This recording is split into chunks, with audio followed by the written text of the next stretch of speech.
Hello, it's Bishop David here, sharing a few thoughts with you and reflections on the theme of vocation. The fourth Sunday of the Easter season is known as Good Shepherd Sunday, when we think about Jesus as the Good Shepherd and we pray for priests and think about the ways in which through baptism we are called to live out our vocation. For many, this is in the married state, called to do what it is that you do for a living in your life, always as a disciple of Christ. And for others, there is a call to the priesthood, to the diaconate, to the consecrated life. So vocation is something that all of us should be thinking about, not least because without priests, we do not have the church. What makes the church is the Eucharist, and priests are those who celebrate Mass for us and with us. Now, one of the problems that we are facing in these days, and for all sorts of reasons, that there aren't many priests and there aren't many coming forward to explore the idea of a vocation to the priesthood. So I want to concentrate a little on that in what I share with you.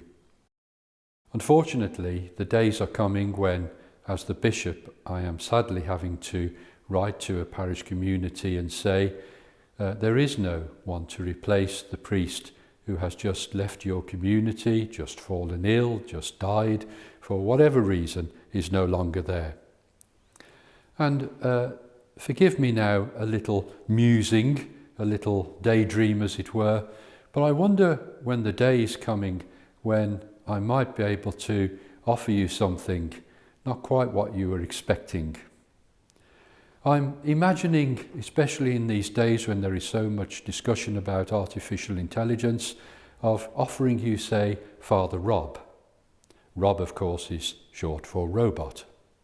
And basically, we might take delivery of Father Rob for a number of parishes.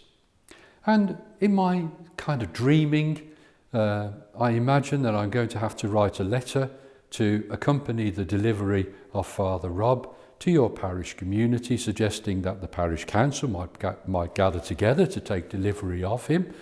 He looks more or less like any priest, whatever that means, but of course he's pretty artificial. So the first thing to do is to notice his clerical collar. If you turn that to the left, you'll find a very quiet sort of a man, probably more suited to the life of a hermit than your parish priest, but some people quite like that. They don't really want to be bothered by the parish priest too much, and you'll find that the figure changes. He has greying hair, he's a little stooped, and looks like the prayerful sort of man that you are seeking. If you were to turn the collar all the way the other way, to the right-hand side, suddenly he springs up, he's got spiky dark hair, and he looks far more enthusiastic and energetic, and he's very good with young people and full of bright ideas, and you might like that one. Although probably you're looking for something in the middle, a spiritual, prayerful man who has plenty of energy, but not so much that he's going to exhaust you every time you go to Mass. Now, look at the panel above his heart. There are 12 buttons there, similar to one of those keypads that you see to gain entrance to some places. And these numbers, it's all in the notes that you will be given.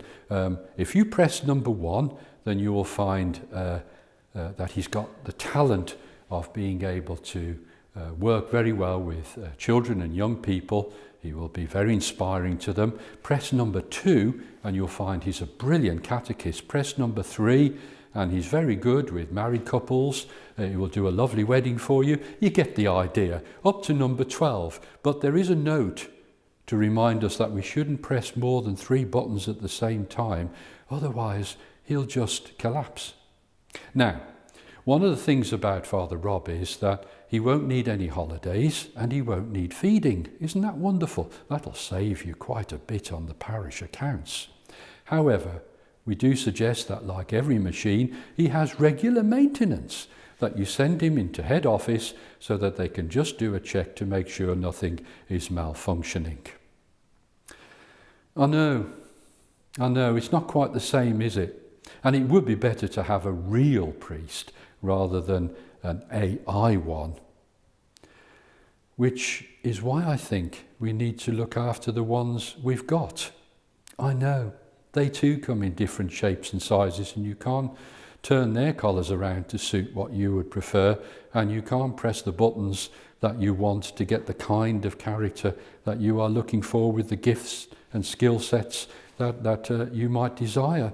But that's life, because the truth is, the priest is a real person, just like you.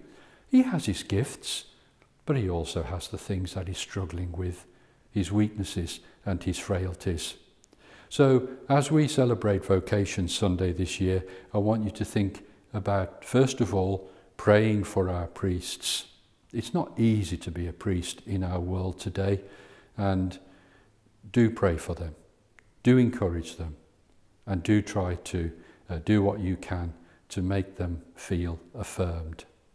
And the second thing I'd like you to do is to pray for more vocations to the priesthood, because we're running out and they haven't actually invented the robotic one yet. And the third thing I'd like to put before you, and I hate to talk about money, but it costs over £30,000 a year to train our priests. We've got 2 in formation in the seminary at the moment, and please God they will carry on to ordination, but in the meantime it's costing our diocese a lot of money to form them. It's money well spent, and they do get a good formation, but on the other hand it all has to be paid for.